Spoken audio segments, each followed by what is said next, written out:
Hey guys, it's Tim Shermack, and welcome back to another episode of the Platform Marketing Show. I'm joined today by Erin Pernice in Warren, Ohio. Erin, welcome to the show.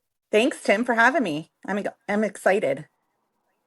So, Erin got started using the platform marketing strategy last year, and she kind of has a cool perspective on what it's done for her business. Because I know a lot of people that we interview here, we have the conversations on the podcast. It's, oh, I, increased my sales by 50% or my GCI is up by whatever, right? And Erin actually kind of has a unique perspective on it. Like, yes, her business has grown and that's all great, but it's grown in a very specific way that if you are a real estate agent, especially in a northern climate, as am I was born and raised in Minnesota. This will be very, very relevant to you. Erin noticed that in previous years, in basically Q1 every year, so January, February, March, if you're in a northern state, you're in Ohio, right? Right. There's often a lot of snow on the ground. It's cold. Not a lot of people are moving, whether it's buying or selling, in January, February, if they don't absolutely have to, right? They would rather wait until spring, summer when there's more inventory and the market's just hotter, both figuratively and literally. You have noticed that since starting the platform strategy last year, that the biggest difference is what Q1 looks for you. Would you mind sharing what those numbers have looked like for you, Erin? Sure. So last year, my quarter one, I sold five houses and for a total of 407,000 for the entire quarter, which was okay. Not great. But this year for quarter one, I have closed $883,000 and I have 2.3 million ready to close before the end of this first quarter. 2.3 million. That's under contract. That's under contract. Yeah. I've listed nine houses since January. And what is the average price point in your market typically? About 190,000. Yep. So you're in a really, really affordable market. So when people like, I want to put that in the proper context, that when you say that, hey, in my Q1 this year, I have $2 million that'll close before the end of Q1. That's either closed or under contract. That's in a market where your homes are $100,000 to $200,000. So that's actually a pretty significant amount of volume. And like normally in Q1, in your market in those cold months, normally you'd be looking at like, hey, I might be selling a couple homes. You said last year you had $400,000 in volume for the entire quarter. For five homes. Yeah. And this year it's actually five times that. So that's the biggest difference you've noticed with the platform strategy so far. Why do you think that is? Like, why do you think you had such a better winter this year using the platform strategy than last year? Well, because we nurture. So I nurtured all year, all these clients.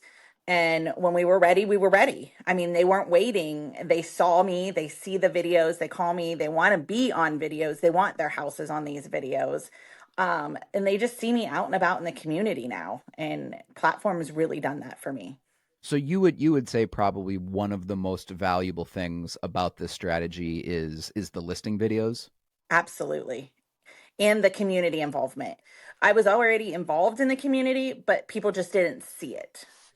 Like now they see it. We showcase it on Facebook. We see me out and about. We see me, feeding the football team with my son. I was always there, but now we show it. Yeah. Yep. Now I have to ask a question here because I'm pretty sure when we met last year in Ohio at the platform event, Yes, you were you were a hairstylist, right? correct.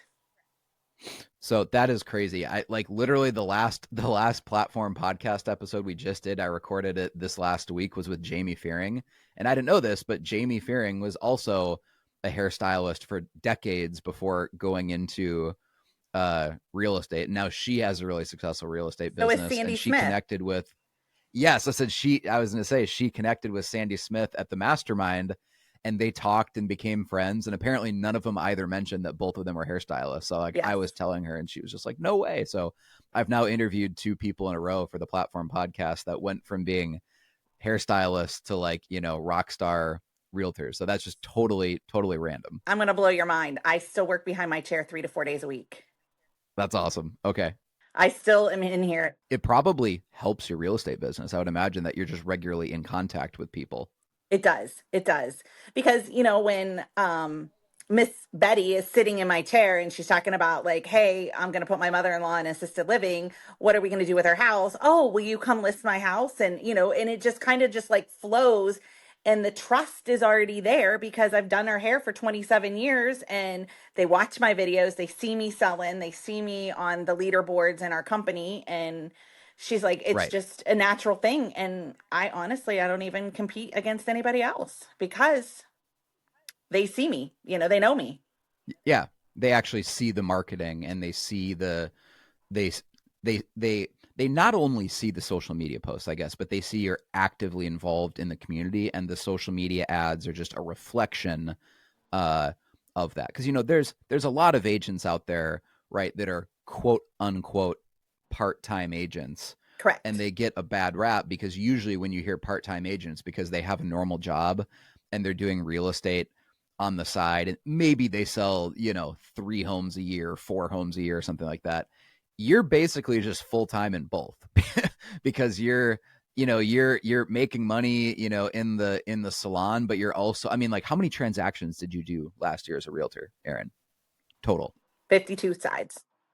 Exactly. No one could ever say that someone who did 52 sides is a part-time agent, because doing 52, I don't have the exact statistics in front of me, but I would imagine if you're closing more than 50 transactions a year, you're probably in the top 1% of realtors nationwide. And if not if not the top 1%, for sure the top 2%. There are not a lot of agents that are doing over 50 transactions a year. I So always said I was a full-time hairstylist, part-time real estate agent, and now when people ask me, I'm a full-time real estate agent and a part-time hairstylist. I come here yeah, right, basically right, for the right. the scoop and the knowledge of what's going to be, who's selling their house and what's going on in the community, Yeah, and just for the chit chat. I would do your hair for free just for fun now because I love my ladies. it's basically like getting paid to do lead generation. Correct, correct. It is. And my husband even laughs about it. He's like, "So, did you go have fun with, 16 of your best friends today?" Like, that's what doing hair to me is like now. you know, I think combining that with the fact that you have like elite social media marketing is what makes all this work. Because I mean, I'll be honest, there's a lot of agents I've heard of that are, again, quote unquote part-time agents, and they're trying to do real estate and another job. And usually it's based on this scarcity mindset and this fear of, I need the income from this other job to like make this work, you know? I'm too afraid to go all in on real estate because I need the income. And so they keep working this other job, whatever that is, right? Um, and that actually, ironically, is what prevents them from ever growing a real estate business. Because if uh, if you're if you're all in on your job, right, and you're working 40 hours a week at a job, ironically, you're never going to build a real estate business, a brand. You're just not getting the reps. You're not getting the at bats, right? Hey guys, we're back for part 2 of the conversation with Erin Pernice, and we have a wardrobe change. We had a technical difficulty recording the first part of this conversation, so we actually had to do kind of a sequel, part 2 of the interview, on a separate day. So I'm wearing a completely different outfit. Erin is much smarter than I am, and she actually wore the same exact thing, thinking that we could make it look seamless. We were not on the same page there. So Erin is just frankly more ambitious and conscientious than I am. But anyways, we're back for part 2 of this conversation. We had been talking about, Erin is still really like a full-time hairstylist, and a full-time real estate agent. And I know when most people would hear me say something like that, you kind of like roll your eyes thinking, okay, she's probably, barely making it as a hairstylist, and she's probably barely making it as a real estate agent.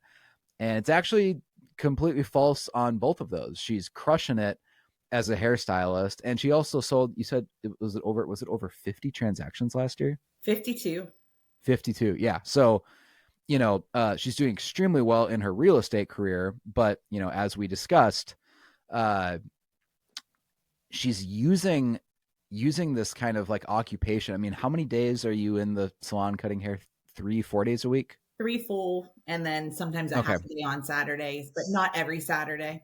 sure. So for sure, 3 days a week, you're in the salon as a hairstylist, and you're almost treating that as like a lead generation channel to constantly stay top of mind with your sphere, and frankly, get get paid get paid for doing it. How often has it happened where someone became a client buying or selling a house, or they referred someone to you because of maybe a connection you had as a hairstylist?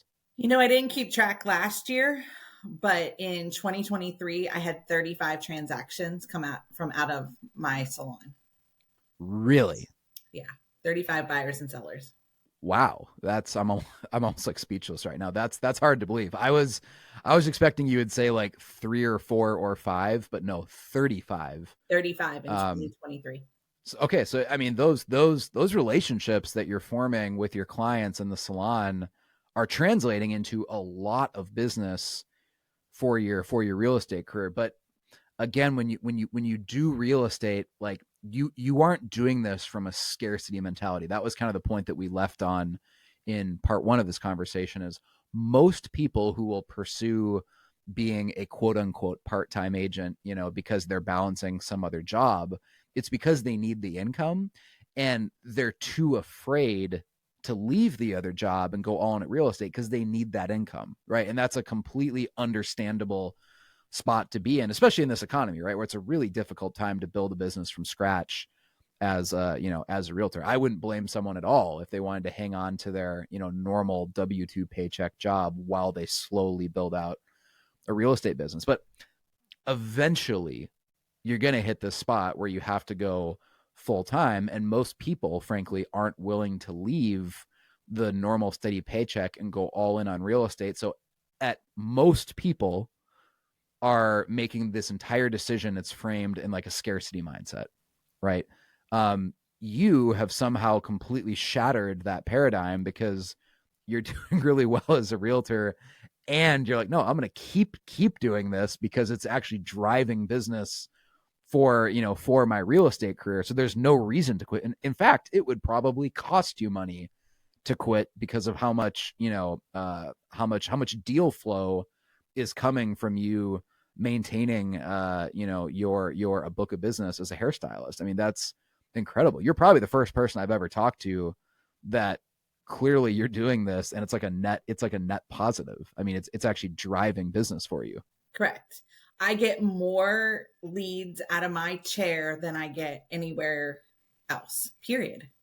Yeah, I mean that's incredible. And And I'm in the know. Even if Grandma Betty Sue, I don't list her daughter's house, I know that it's coming. So I have my buyer ready to go. So I'm like, hey, let's be ready because X, Y, and Z house is coming on the market next week in our prime location. And I know it's really well taken care of. So I'm in there winning. yeah, I mean it's like you have all of these sources of referrals that are both sending business to you, but they're also telling you about people they know that might be buying or selling in the future. And again, you're getting paid for it. Usually realtors try to create that informal network, that sphere, right, via doing client appreciation events and whatnot, but you have to pay to put on client appreciation events. Obviously, you're getting paid to get all of this information and this intel, right, about who's buying and selling in the community. You're like getting paid to do it by cutting hair. I mean, it's a genius. But I was gonna say most people that are kind of balancing another career with real estate as they try to make that transition, a lot of their decisions are made out of fear and out of this scarcity mindset. But I think why it's worked for you is because you invested in something like the platform marketing program. And even if you hadn't joined platform, then insert whatever other companies are out there that do marketing, right? Like the point is, you were willing to invest money into building your brand and into your marketing so that, yeah, you were doing, you had two careers going on at the same time, but it wasn't two careers that you were like half-assing, right? You're actually like whole-assing two different careers at the same time because you're investing more into building your brand as a real estate agent than frankly most agents ever do, with all these platform style social media ads and listing videos. I mean, I know that you've had a bunch of listing videos get a ton of views in the community. So like people are talking about seeing your Facebook ads and they're talking about your social media. Right. So actually today I was having my call with Abby at 12:30, regular scheduled, every other Monday that we do. And I said, I think we're done here. I have a call coming in and I have no idea who it is. So she's like, yeah, sure. We're done. We've covered enough of it today. And I answer the phone and he says, hey, you don't know me, but I see you all over town, Facebook. I saw your latest billboard. He's like, I need to sell my mom's house. When can you meet me? I went at 3:00 today, listing signed, and off we're going. Photographer comes Monday and it'll go to market next Friday. And so this just happened today? Today. Since I've actually talked to you Thursday, I have listed 3 houses and put 2 houses under contract this weekend. That's awesome. I mean, platform works. Yeah, you had the courage to do that, to like invest in building your brand, which is what I think a lot of agents, they just don't have that level of courage. If they're working some other job, that other job is kind of like preventing them from ever taking that leap into real estate because they cling to that steady paycheck when what they need to do is, at least at some point, right, you have to go all in. But I think you kind of avoided that trade-off because you're like, hey, I'm going to do both, but I'm also going to invest in this like really elite social media marketing with platform so that, yeah, I'm cutting hair, but I'm also going to be the best known realtor in the community, right? Like I'm not just going to be one of many realtors. I want to be the best known, I want to dominate social media in my community. So I think it's that decision that you made and that the courage, Erin, that it took to make that decision to join something like platform is probably why you're now thriving in both. Right. And, I mean, we had conversations before I even started about like, can I afford this? I'm in a market that's not an expensive market. And I literally have to sell 1 house a month just to pay for platform. And that was a big like concern to me, especially when I first started, because my first quarter last year, I sold $407,000 in real estate. Right. That's not enough to pay for this, but yep. You had the ramp up program and I came in and I did everything that they told me to do. And here I am. I have to date right now, $2.842 million under contract for first quarter. Awesome. Yeah. We always say that like to cover platform for a whole year with like ad spend, as well as, the platform fee, if you want to join the platform program, you need to sell $1 million. That's basically what it costs. So as long as platform over the course of like 12 months of a year can help you sell an additional $1 million, then at a minimum, you're breaking even on that investment, and anything beyond $1 million in sales volume becomes your actual net profit. So if platform helps you scale your business by $4 million, then like that $3 million is extra profit because the $1 million was actually the cost of doing all that marketing. You've already surpassed that just in Q1. Yes. And last year I saw a $5 million upswing from the year before. And what were the numbers again of where your business was at before and after platform?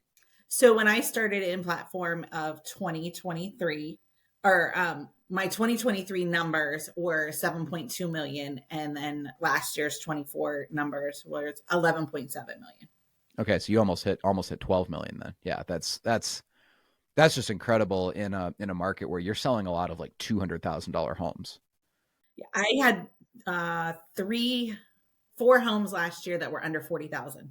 Were they actual homes or was it just land or? Nope, they were homes. Really?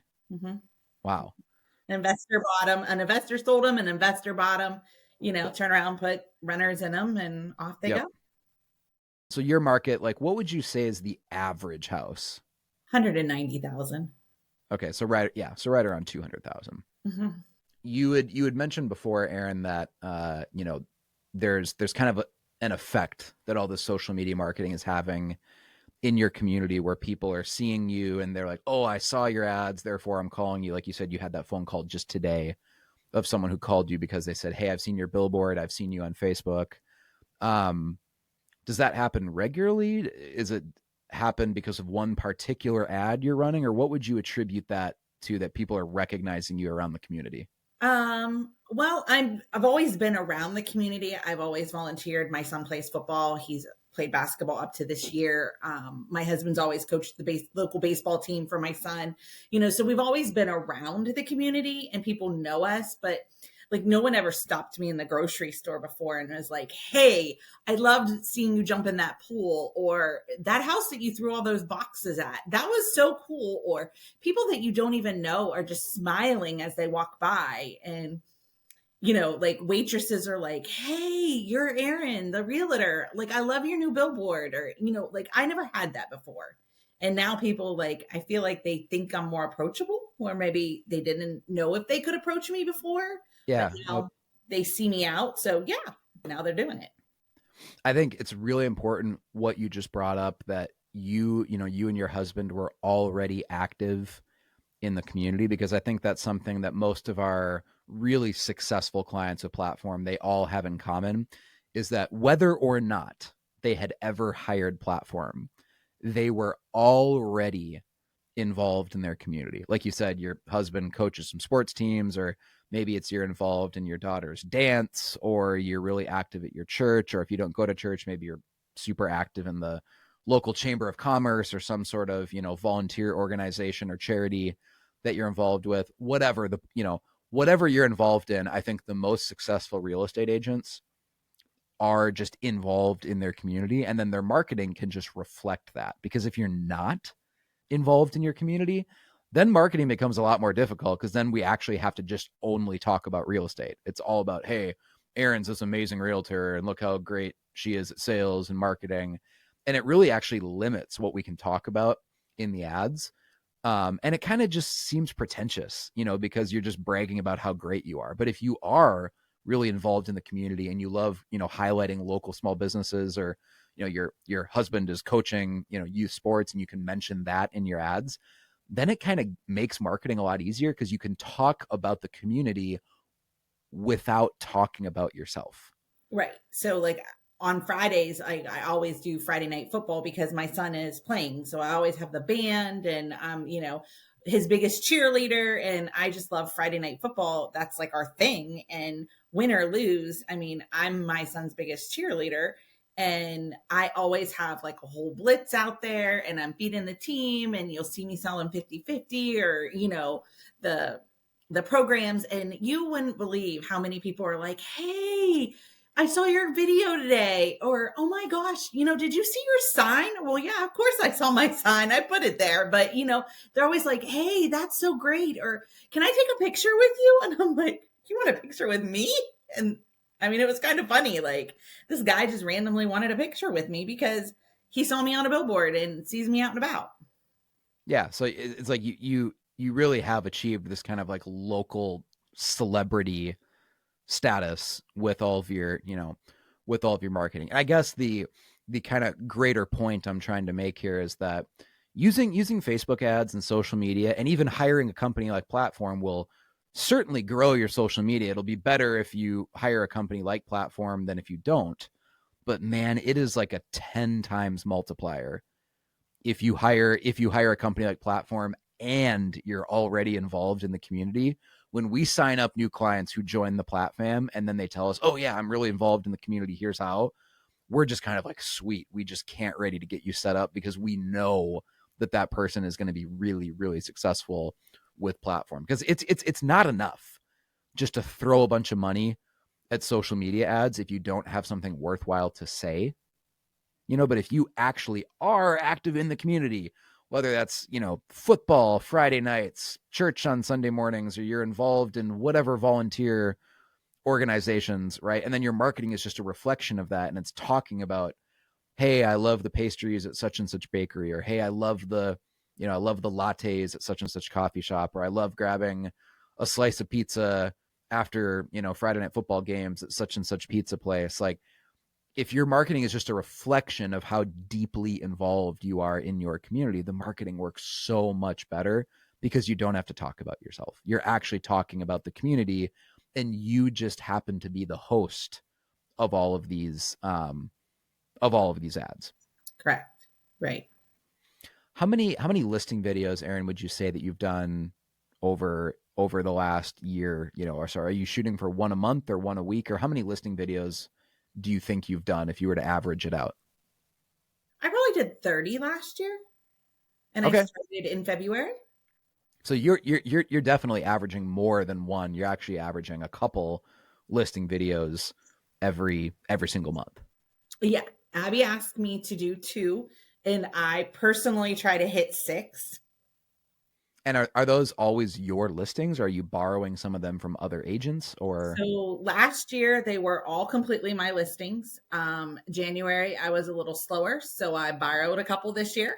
But and I say I'm slower. I've had 11 listings since Yeah. the first of the year, which is not slower, but these were some really great houses that the owner of our company had, and they had just been sitting. They were brand new builds, and I just kind of said, "Hey, I'm kind of slow this week. I need some content." And he's like, "Go film." So we did. And one house had been sitting for 3 months, and it actually went under contract the next week, and it got like 65,000 views on that video, Wow. 65,000 on one listing video? on one listing video. Is that like your best ever? I mean, that's a lot. It was pretty high. Yeah, that's one of the higher ones. I probably have 6 or 7 that are up that high. Really? Okay. Are you just doing like exceptionally creative videos, or what makes the videos so interesting that you're getting 60,000? I mean, that's a lot. That's really good. I don't know. I mean, I just put my own personality to it and just go for it. I had one at Christmas. I dressed up as the Grinch and I think it got around 69,000 or so.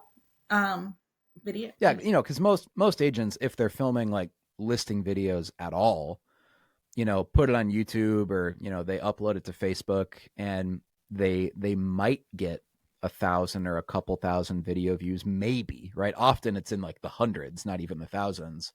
So I think most agents would be like thrilled if they had even 10,000 of video views on a listing video, and you're like routinely getting 50, 60,000 views on your videos. I would imagine that makes listing appointments pretty easy for you, because all you have to do is show them how much exposure that your video tours are getting. I mean, My listing appointment today, he's like, "Yeah, I know what you're all about. That's why you're here." And that was the end of it. He's like, "Where's the paperwork?" I'm yeah. like, "Do you So want to know about me?" He's like, "Nope, I know about you." And I was like, "Okay, well, here's sign." yeah, so it's like for you, listing appointments are almost more of just a formality that, hey, we're just here to sign the paperwork. We're not actually like auditioning for anything. Like, I already want to work with you. Pretty much, yeah. I mean, a couple here and there. Last year I was up against somebody else, and then like after they saw what I could do, they're like, "Oh, well, that's a no-brainer." And off we went. Yeah, so you're not used to losing listing appointments. No. I had been. I mean, before platform, I think I lost like 3 or 4. Like, not that that's a lot, but like I think over my entire career of the last 5 years, I think I've lost 3 or 4 listings. And like it would just shatter me. Like I would come home and be like, "What did I do wrong?" And I don't know that I did anything wrong. I just didn't have anything that stood out to make me so much better than that other agent. We were like, we're Yeah. both right here, and maybe she gave them a better, commission rate or something. I don't know. I don't really give a discounted rate because I'm worth it and I have things to do. And now I can just, I open my Facebook, I show them what I can do. I show them what I have a whole listing presentation, and I just knock it out of the park that way. So you actually haven't like lost a listing, a listing appointment. You haven't lost a listing since you joined the platform like a year and a half ago. Nope. That's crazy. That'll have to be the soundbite that we open up the podcast episode with, because that's pretty crazy. Like, especially with the volume you're doing, it's not like you're selling 10 homes a year, Aaron. I mean, you're selling 50 homes a year, and you can actually say, "Hey, in the last 18 months since I joined platform, I have not lost a single listing appointment." That's incredible. Yeah. And I mean, I give all the glory to platform and God. I mean, that's just what keeps me going. Platform and God. Yeah. And maybe that I'm funny too. I mean, I don't know. If you see any of my ads, my mouth is always wide open. So I guess that helps, right? That's like gotta be a violation of several of the 10 commandments all at once to say that, but I'll have to revisit that later. I give all the glory to platform and God. That's funny. Um, what what ratio of your business is listings versus buyers? Because I'm curious, obviously if you're working in the salon 3 days a week, are you doing more listings than buyers? Because I imagine it would take a lot of time to drive around buyers if you're selling 50 homes a year. I mean, what does that ratio look like? I'm very listing heavy. Okay. I listed out of 52 transactions last year, I listed 35. Okay. So you're doing very, very heavy listings. Okay. What are you spending in a given month on your Facebook ads? Like, do you know what the ads budget is every month? I think it was set at 1,200, Okay. but if I have more listings, I mean, Abby knows, just put the money to it. It is what it is, you know? So you're averaging about $1,200 a month spent on the Facebook ads. So it would be accurate to say that, hey, growing your business from like 7 to about 12 million, so that like 5 million growth was fueled by an average of about $1,200 a month spent on the actual Facebook ads. Absolutely. Yeah, that's amazing. I mean, that's obviously a very, very good return on investment to spend $1,200 a month and add 5 million to your sales volume, because 5 million is probably what, 120,000 in GCI, something like that. Yeah, right um about there. yeah, that's awesome. And in our market here, if you got a 300 or 350 listing, those were very few and far between, Um, and last year I had 7 over 400,000. Yeah, so that helps kind of pad the numbers. And again, like, you're in a market where a lot of the homes are under 200,000. So if you're getting a $400,000 listing, that's like the equivalent in many other markets of getting $1 million listing, in terms of how much more expensive that home is than the other homes in your market. I actually signed a $650,000 listing, which is my highest listing ever. I signed in October. It's going to come to market in May. We've been, nurturing it along, and they had some things to do and whatnot. But I mean, that just is like mind blowing to me that I signed a $650,000 listing, and they like my videos. Yeah, and again, I want to put that in the proper perspective for people listening that are like, who cares, a $650,000 listing? It's like, well, if your market has an average of basically $200,000 homes, that means it's actually more than triple the price point of your market. So if you're listening to this podcast episode in a market where homes are $500,000, right? That'd be like getting a $1.5 million listing in a city that only has $500,000 homes. That's Those way, yeah. When I signed those are like the cry on the way home. Like, I actually did this. Like, Yeah, that's awesome. tears. Like, and I shed them quite often anymore. And I do. I give the glory to platform and God, for getting me where I'm at. We're gonna have to title this. We're gonna have to title this podcast episode "The Glory to Platform and God." Yeah. Actually, we won't, or I'll probably be struck by lightning. Um, well, that's awesome.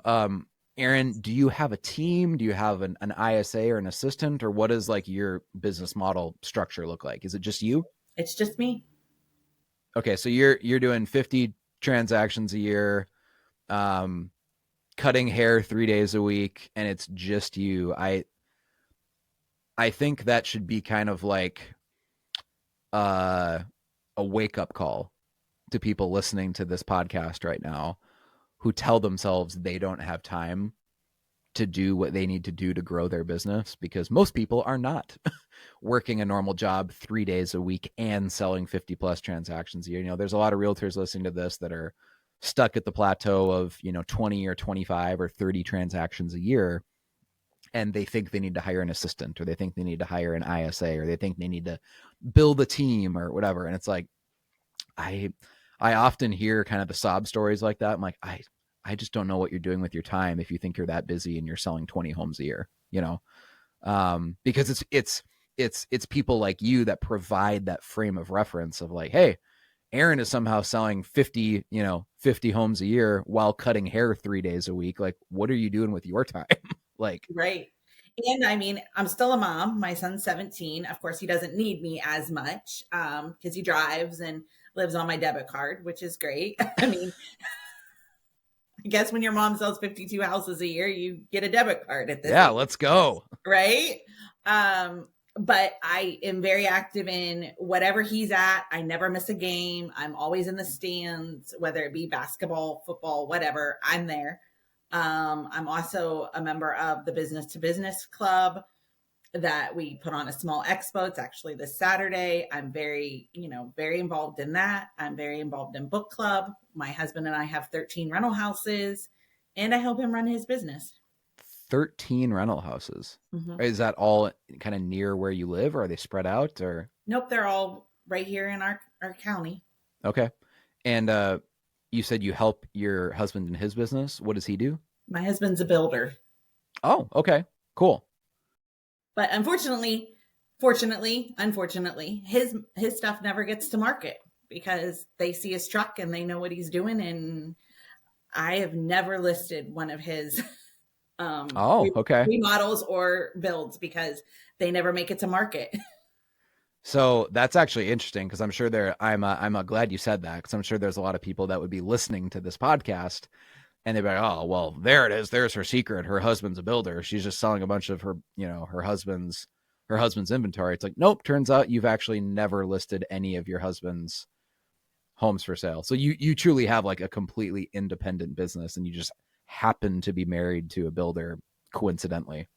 And it's actually kind of ironic because he has a build that's getting ready to go up, and the agent that sold the land to his investor said, you're going to list this with me, right? And they're all like, yeah, whatever. And then somebody found out that I was actually his wife, and they're like, why aren't you using her? And they're like, it was in that contract, but it actually has already got a contract on it, and it's not even going to go to market either. So nobody's getting it. Well, that makes sense of why you thought to get into real estate then. If your husband was a builder, you maybe already had some of that like institutional knowledge of the different, terms and phrases, whatever that people use. But it is such a marketing game, right? Because you would attest more than anyone that doesn't really matter if you have all the connections in the world. If people don't know who you are and they don't know that you're a real estate agent, they don't want to work with you. Like, there's 100 other agents they could work with that they probably know in real life. Absolutely. Everybody's sister or brother or aunt is an agent. Yeah, you know what's funny is like being, we work at a marketing agency platform that all we do is work with realtors, right? It's funny whenever we're signing up a new client, or if we're on a sales call with a client who maybe hasn't joined platform, everyone's like, oh, there's so many realtors in my city. Like, my city's a little bit different because there's so many agents. It's like, yeah, everyone says that about every city in the United States, whether you're in a small town in Ohio or you're in a big city in California or Texas or whatever. Everyone thinks that their community is saturated with realtors, and they're probably all right. Like, they're probably all correct, because there are tons of agents, and that's why marketing helps you stand out, is because most agents don't market at all. Yeah, they just hope that if they just put out their sign that they're, going to get some calls. Now, we first connected, Erin, in person at the kind of Ohio meetup last year. We did that kind of small group mastermind, right? Yeah. Who were some of the agents that maybe you met at that event that you've stayed in contact with, or have there been other people you've met just via the Facebook group that you kind of have become friends with in the platform? Are there anyone that you like look up to, or regularly stay in touch with? So Jill, definitely. She Okay. was warm and welcoming right from the start. She's also an Ohio agent, but she was one of the ones that was putting on the flyover there in Ohio. Yep. And she's talking about Jill Lightfoot for those who are listening and don't know the reference. Jill Lightfoot has been with Platform, I think, for 7 or 8 years now, and she works in the Columbus, Ohio market with Platform. Yeah, she's amazing. Took me under her wing, showed me the ropes. Even when we were in Florida in November, like I went to the park with her one evening, and Oh, really? oh, Cool. yeah, Cool. absolutely. Her husband gave me his watch and said, "Go ride this ride with Jill." And I'm like, "Oh, you don't have to do that." And he's like, "Yes, I do." And just so warm and inviting. And I'm so glad that I met her. Sandy Smith was another one that, Yeah. she took me under her wing and, all the graces, and just, I love her. Just absolutely amazing person. And you and Sandy didn't even know that you both are hairstylists. Correct.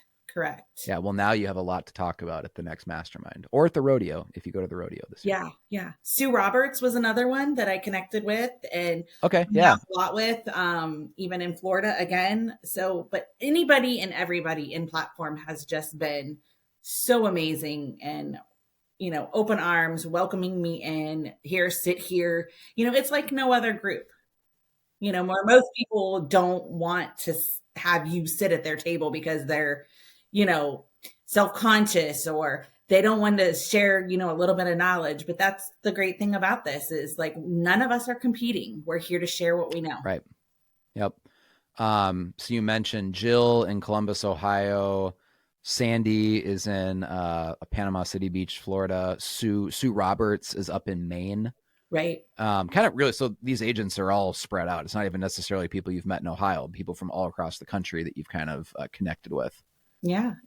Very amazing.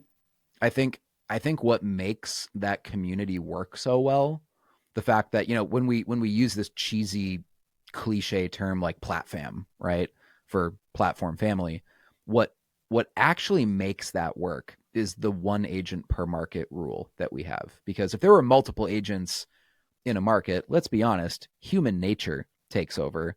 And it's just human nature to not want to share your success secrets with other realtors if they are literally your competition, right? Like they're actually in your community. It's like, well, you don't want to share your best marketing ideas or your best video ideas or how you get more engagement on social media or whatever. Like you don't want to share that with someone who actually lives in your town because they are your competition, right?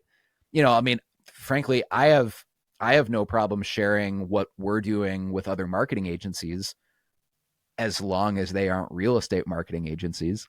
Because Right. I'm in coaching programs and mastermind groups and whatnot with other marketing agency owners. I'm actually speaking at an event tomorrow in Miami. It's a room of a couple hundred marketing agency owners that are flying in from all across the country. And I'm just sharing some of what we've done at Platform Marketing that's, worked well for us and our clients. But I wouldn't necessarily go and share all that information if I knew the whole room was like marketing agency owners that specifically work with realtors, right? Because I don't want to give our competition all of the success recipe of what we're doing. That kind of collaboration and abundance mentality only goes so far, right? Like I don't want to like directly empower my competitors. And I think that's what makes the sense of community in the platform so vibrant is like you never have to worry about that because everyone is in their own market. So when you meet Sandy Smith, from Florida, or you meet Sue Roberts from up in Maine, or Jill from Ohio, like they will absolutely share, what's worked for them, their favorite ads, or how they follow up with the leads, or a cool idea for a client appreciation event they've done. And they'll just be an open book. Right. And so Jamie Broderick, she's like, hey, you really need to get this Google stuff, like get on it, get your reviews, get this done. She's like, this is huge. I've had calls for a ton of listings recently because of being set up on the Google. Yeah, with LSA ads on Google. Yep. And you just mentioned Jamie. Jamie's in Midland, Michigan. So again, that's not even, in the same state as any of the other people you mentioned, but you met them at the mastermind, I'm assuming, the platform mastermind. Actually, I met Jamie at the flyover also. Okay. Yeah. Right. Yeah. Yeah. And okay. same like Nick Castell. And I met a lot of like long-term relationships, in the last 18 months from that flyover. What was your favorite session at the mastermind this last November in Florida? Was there any particular speaker or sessions that you really enjoyed or took a lot out of? I mean, they were all amazing. Lana killed it. Loved Yeah. her. She did fabulous. I mean, just the stuff that she does is amazing. And the YouTube guy that we're going to start coming into for April. Yeah. Yep. Like, I mean, I'm literally Googling what, to sign up, as he's talking, hey, I need to actually add this, and scheduling an appointment, and then the ball drops and it's hey, we're getting this in April. And I'm like, oh, this is amazing. This is the next level. It was just when we added Google, it just took us to the next level. So this is just another added piece that we need, which is great.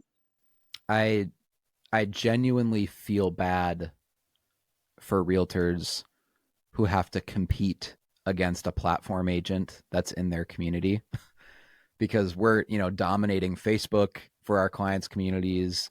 We're helping them dominate Google now with LSA ads and just being more findable on Google. And in about a month here, we're about to launch some really exciting new campaigns for all of our clients with YouTube ads. So it's imagine dominating in your community YouTube, Google, and social media with Facebook. I would not want to compete against a realtor who had all those locked down. So I have to tell you, Abby knows this story all the time. We've talked about it since I've joined. So I was always sitting at the number 3 spot. And last year, after I joined platform, I had almost a full solid year, and I bumped to the number 2 spot in our company. And the number 1 agent inside of my company is getting very, very nervous right now. She doesn't look at me, doesn't make eye contact with me. I see that she tries to copy the things that I have on social media, and she's not getting the views. She might get 900 views or something, as she's sticking a sign in the front yard and she's trying to make this reel out of it. And I mean, my stuff's catchy, and I just have to laugh. And Abby and I, at first it would make me mad. Can you believe that she just did this? This is totally what I did with just a little bit different words. And she's like, just, it'll be all right. And now, I actually laugh because the other day when she did this reel with her putting this sign in the front yard and tried to spin it around and do a walkthrough video of the house and all of that, she didn't, it didn't get near what she thought it was going to get, my stuff gets. And I had no less than 10 other agents inside my company and other companies around send me text messages what is she trying to do? Is she trying to be like you? Because it's not working. So, I mean, it's just, I love that she's worried, and, platform's making her worried. And again, you don't have to worry because you know that, hey, I've got my market locked down. Platform only works with 1 agent per market. And that's a huge part of the value of what we do is you having that peace of mind that you can have the most creative videos and ads in the world and other agents can't just sign up for platform in the same way that if you were working with any other company, if you were working with whatever Zillow or Curator or Ylopo or whatever, they don't have exclusivity, right? You can just, if there's an agent killing it with Ylopo in your city, you can just sign up for Ylopo just like them, right? That's what makes platform truly unique is that, that angle of one client, one client per market. Erin, what would you do differently if you could go back? I know you've been in the platform now for about 18 months. Is that right? Something like that. I think I joined last year at the end of January. So, okay. Yeah. So actually just like a year then. Mm-hmm. I saw that. Yeah. What would you do if you could go back in time and do things differently, knowing what you know now about what? Found platform sooner. Okay. And I know I asked this earlier, but how did you even find out about platform again? So funny. My mother-in-law lives in Asheville, North Carolina. Okay. It's one of those things. My husband and I were carrying on a conversation about real estate in our kitchen. And, we're talking about Asheville, North Carolina. And about a day later, Karen Newton starts showing up in my Facebook news feeds from Ashboro. So Okay. Facebook didn't quite get it right, but that whole like algorithm, your phone hears you, whatever. Sure. And I'm like, Was it Kara's actual ads, like from her page, or was it platform ads talking about Kara? it was a video. It was a listing video. Oh, okay. So it was one of Kara's actual Yeah. ads. Okay. Yeah. And I'm like, wow, this girl's good. And so like I hit the follow button, right? Immediately. And then I'm like, oh, hey, she has a personal page. So I hit that and I'm like following her. And that's like August, September, whatever. And I'm like, she's doing something. Like, how is she doing this? But I mean, I don't know how she's doing it, right? And then she shows up at your mastermind in November and she stands by a picture that said platform. And I'm like on the computer, like looking up platform. What is this? What is this gig? I send off an email. Diana responds to me probably within 20 minutes and says, hey, we're at our company's mastermind. We'll be back in the office on Monday. And she set up a call with me. And here we are. Okay. I actually did not know that story. So that's really cool that's really cool to hear. Yeah. And I'm like, I just knew that I needed it. But even remember when we had originally talked, my husband and I were in the process of buying a 46 unit apartment complex at the time. And I was afraid to put this on my credit card and mess up my debt to income ratio. Yeah, right. All of that. So like I had to wait till all that was over and done. And we got to the closing table and the whole apartment building was full of bed bugs and we didn't buy it. And I'm like, I went home and I called Diana and signed up. Because I'm like, I have money now.